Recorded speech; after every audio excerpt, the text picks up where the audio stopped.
Okay. हाय बच्चों, कैसे हो आप सब? उम्मीद करते हैं ठीक होंगे आप लोग। आज हम लोग जानेंगे चिपको आंदोलन के बारे में। चिपको आंदोलन किसी एक एग्जाम में नहीं, लगभग कॉम्पिटिटिव एग्जाम में पूछे जाते हैं चिपको आंदोलन से रिलेटेड क्वेश्चन। तो चिपको आंदोलन हमको क्लास में आप लोग भी पढ़े होंगे, क्लास 8th में भी पढ़ना पड़ता है। चिपको आंदोलन को क्लास 10th में लगभग टॉपिक में पढ़े जाते हैं। जैसे साइंस में आपको बायो में भी पढ़ना पड़ेगा, हिस्ट्री में भी आपको पढ़ना पड़ता, सोशल में भी हिस्ट्री में पढ़ना पड़ता, और भी कई जगहों पे इसका चिपको आंदोलन का चर्चा रहता। आखिर चिपको आंदोलन है क्या, उसके बारे में जानेंगे कि चिपको आंदोलन कहते क्या किसको है, चिपको आंदोलन कहाँ पे हुआ था, चिपको आंदोलन का शुरुआत कैसे किया था, चिपको आंदोलन का कोई ना कोई उसको चिपको आंदोलन में जो लोग भाग लिए थे उसको मोटिवेट करने वाले कौन थे, और क्या चिपको आंदोलन जो चला था, चिपको आंदोलन में सक्सेस मिला था या नहीं मिला था, इनके बारे में जानेंगे। देखिए, चिपको आंदोलन जो हुआ था ये उत्तराखंड के एक छोटा सा गाँव था, ठीक है।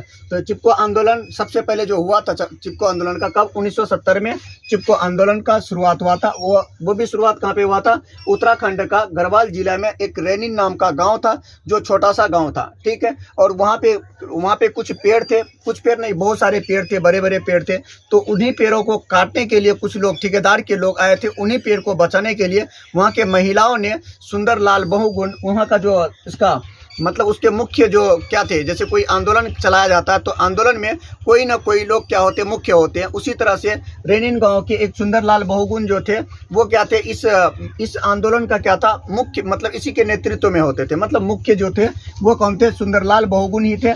और इसी के नेतृत्व में जितने भी महिलाएं थी, वो महिलाएं इसके साथ में क्या कर रहा था, काम कर रहा था। इसने क्या किया, महिलाओं को मोटिवेट किया कि जैसे यहाँ पे हमारे गांव में जो ये सुंदरता दिख रहा है, ये पेड़ों की वजह से दिख रहा है। तो लोगों को मोटिवेट किया कि हम लोग जैसे जीवित हैं वो पेड़ों की वजह से ही है। ये सबको पता नहीं है, लेकिन सबको ये पता होना चाहिए कि हम लोग आज जो जीवित है या सांस ले रहे हैं, आज जो हरे भरे मोटे हिष्ट पुष्ट जो दिख रहे हैं वो पेड़ पौधे की ही वजह से दिख रहे हैं। और आज जो तरह तरह की बीमारियां आ रहा है वो पेड़ पौधे की ही वजह से आ रहा है, ठीक है। तो ये सुंदरलाल बहुगुण ने वहाँ लोगों को क्या किया, मोटिवेट किया कि रेनिन गांव में जो जितने पेड़ हैं वो उस पेड़ को काटने के लिए सरकार के लोग आ रहे हैं, ठीक है। तो वहाँ के महिलाओं ने देखा कि यहाँ पे हमारे गांव का जो सुंदरता है वो पेड़ पौधे की वजह से सुंदर लग रहे हैं, और इसको काट देंगे तो जरा सा भी अच्छा नहीं लगेगा, हमारा कई उपभोग भी खत्म हो जाएगा। जैसे उपभोक्ता के रूप में कुछ यूज करते हैं, लकड़ी के रूप में जलावन, इसके गाय बकरी को पत्ता खिलाने में, और भी कई रूप में वहाँ से फल प्राप्त हो जाते हैं। तो उन लोगों ने देखा कि ये मेरा तो पूरी तरह से यह उपभोग को ही चौपट कर देगा। तो वहाँ के महिलाओं ने एक प्लान बनाया कि अगर ठेकेदार के लोग आएंगे, सब अलग अलग पेड़ से क्या होंगे, चिपक जाएंगे और उस पेड़ को बचा लेंगे, ठीक है। तो वहाँ पे जैसे ही ठेकेदार के लोग आते थे, सभी महिलाएं एक एक पेड़ से क्या होते थे, चिपक जाते थे। और वहाँ पे ठेकेदार का लोग उनका स्त्रियों का कहना भी ये था कि अगर आपको पेड़ काटना चाहते हैं तो पहले हमें काटो, उसके बाद फिर आपको क्या काटना पड़ेगा, पेड़ काटना पड़ेगा। अगर अपने यहाँ का, जैसे बिहार का महिलाएं, देहात का अगर देखा जाए ना, उसका अगर एक उंगली कट जाए तो भाग जाएगा घर की तरफ, छोड़ो जिसका पेड़ है, पेड़ कटने दो, पेड़ लेके हम क्या करेंगे। जबकि मुख्य ये है कि हम पेड़ के वजह से ही आज जीवित जो है, पेड़ के वजह से ही है, चाहे वो बड़ा रूप पेड़ का हो या छोटा रूप हो। जैसे देख ले, हम लोग क्या मानते हैं कि धान की वजह से, किसके वजह से, धान और गेहूं के वजह से जीवित रहते हैं। सिर्फ धान और गेहूं के वजह से नहीं जीवित रहते हैं, बड़े पेड़ छोटे पेड़ के तालमेल के वजह से वातावरण क्या रहता, बना रहता, जिसके वजह से आपका अनाज वनाज का भी क्या होता, अच्छे से खिलते फूलते हैं, ठीक है। और पेड़ पौधे, बड़े बड़े पेड़ पौधे हैं तो वो ऑक्सीजन देंगे, तो हम लोग जीवित रहेंगे। हम लोग जीवित रहेगा तभी तो पेड़ पौधे जीवित रहेंगे, और पेड़ पौधे जीवित रहेगा तो उसके बाद तब फिर हम लोग जीवित रह सकते हैं। अब यहाँ पे अगर पेड़ पौधे ही नहीं रहेंगे तो हम लोग रह पाएंगे क्या? नहीं रह पाएंगे, क्योंकि पृथ्वी में बहुत ज़्यादा प्रदूषण हो जाएगा, ना हम लोगों को भोजन खाने का कोई उपाय रहेगा, एक दूसरे को खाने लगेंगे। तो ऐसे में पृथ्वी क्या संकट में आ सकता है। इसीलिए आप लोग भी ज़्यादा से ज़्यादा पेड़ों को लगाएं और ज़्यादा से ज़्यादा पेड़ों का रखवाला करें। यहाँ पे रोड में भी हम लोग देखे थे कुछ दिन पहले, यहाँ पे आजू बाजू जो हमारे वीडियो आजू बाजू के लोग देख रहे हैं या थोड़े दूर के भी हैं, बिहार के अंदर के जितने भी लोग हैं उनको पता होगा कि रोड के साइड में क्या करते हैं लोग, पेड़ लगाते हैं, पौधा लगाते हैं। उन पेड़ों को हम लोग क्या करते हैं, जानबूझ करके उखाड़ के फेंक देते हैं। क्यों उखाड़ के फेंक देते हैं? हमारा खेत अगले बार उपजाऊ नहीं होगा।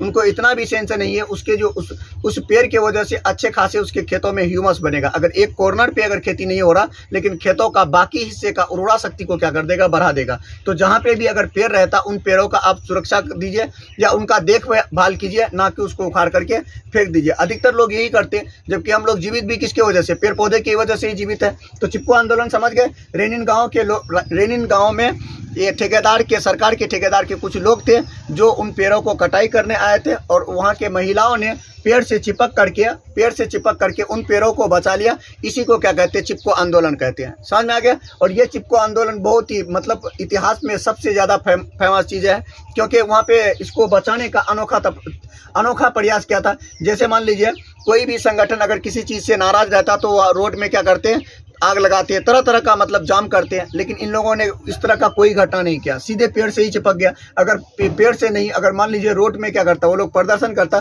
तो पेड़ तो रुकने वाला था नहीं, पेड़ कट जाता, फिर आंदोलन का कोई मतलब ही नहीं बनता। ठीक है, तो उन लोगों ने अनोखा तरीका अपनाया कि पेड़ से ही चिपक जाते वो लोग, देखते काटते कैसे।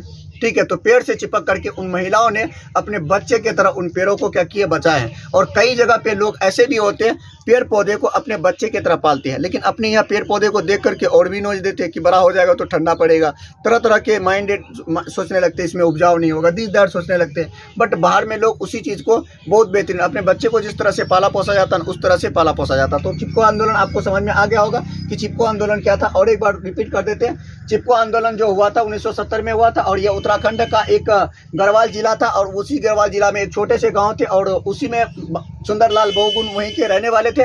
और वहाँ के रेनिन गांव बहुत हरा भरा था, मतलब बहुत बड़े बड़े पेड़ थे। जैसे आप लोग भी कहीं देखे होंगे कि बहुत सारा पेड़ है, वहाँ पे 2-4 ठो घर है। तो वहाँ पे लोग थे लेकिन कम लोग थे। तो वहाँ के लोगों को क्या क्या मोटिवेट किया कि रेनिन गांव में जितने भी पेड़ पौधे हैं, उन पेड़ पौधों को काटने के लिए सरकार के लोग आ रहे हैं या ठेकेदार के लोग आ रहे हैं, तो उसको बचाने के लिए कोई उपाय होना चाहिए। तो सुंदरलाल बहुगुण ने एक अनोखा तरीका अपनाया कि महिलाओं को पेड़ से चिपका देते हैं, और उन लोगों का नारा भी था कि अगर आप पेड़ को काटोगे तो सबसे पहले हमको काटना पड़ेगा, उसके बाद पेड़ काटना पड़ेगा। तो इस ऐसे स्थिति में कौन स्त्रियों को काटेगा। तो जिसके वजह से ठेकेदार के लोगों को खाली हाथ वापस आना पड़ता था, और पेड़ों को इस तरह से उन लोगों ने बचा लिया, और इसको इतिहास में ऐड किया। इतिहास के साथ साथ बायो में भी ऐड किया, इसको सोशल में भी ऐड किया है। ठीक है, कई टॉपिक में इस चीज़ों को क्या किया है, ऐड किया है। तो ये बहुत फेमस रहता है चिपको आंदोलन। कई कॉम्पिटिटिव एग्जाम में भी पूछे जाते हैं कि चिपको आंदोलन कब हुआ था, या उसका मुख्य किसके नेतृत्व में हुआ था, किस जिले में हुआ था, इस तरह से पूछ लेते हैं। तो अगर वीडियो अच्छा लगता है तो लाइक, सब्सक्राइब, शेयर करना ना भूलेंगे। इस तरह के वीडियो आपको लगातार मिलते रहेगा, तो इसलिए फॉलो भी कर दीजिएगा।